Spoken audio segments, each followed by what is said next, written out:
Welcome to YouTube حکیم احمد رضا دیوان حاضر خدمت ہے۔ آج میں ایسا نسخہ ایسے افراد کے لیے لے کے آیا ہوں جن کا معدہ اور جگر جو ہے وہ عموماً ڈسٹرب رہتے ہیں،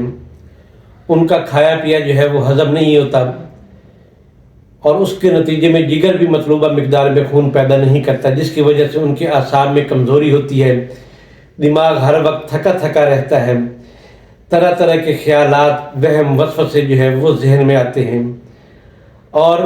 رفتہ رفتہ اعصاب انتہائی کمزور ہوتے چلے جاتے ہیں اور وہ مردانہ کمزوری کا شکار ہو جاتے ہیں۔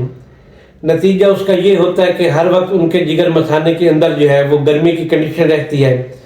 مادہ تولیدی انتہائی پتلا ہوتا ہے، ذہن عموماً پراگندہ رہتا ہے، عموماً وہ لوگ عورتوں میں جانے سے کتراتے ہیں، مردوں میں بات کرنے سے گھبراتے ہیں، الغرض وہ نفسیاتی مریض بن چکے ہوتے ہیں۔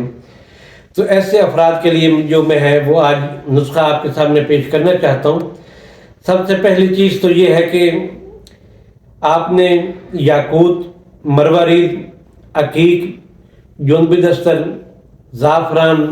ریگ ماہی، کشتہ چاندی، یہ تمام تر چیزیں جو ہے وہ 3 ماسہ کی مقدار میں لینی ہیں، اور ان کو اچھے طریقے سے کھرل کر کے مانند غبار کر کے اور چنے برابر جو ہے وہ گولی بنا کر استعمال کریں۔ انشاءاللہ تعالی جن لوگوں کو معدے اور جگر کی کمزوری کی وجہ سے یہ کنڈیشن ہوتی ہے، وہ مسئلہ ان کا 100% حل ہو جائے گا۔ اجازت دیں، اللہ حافظ۔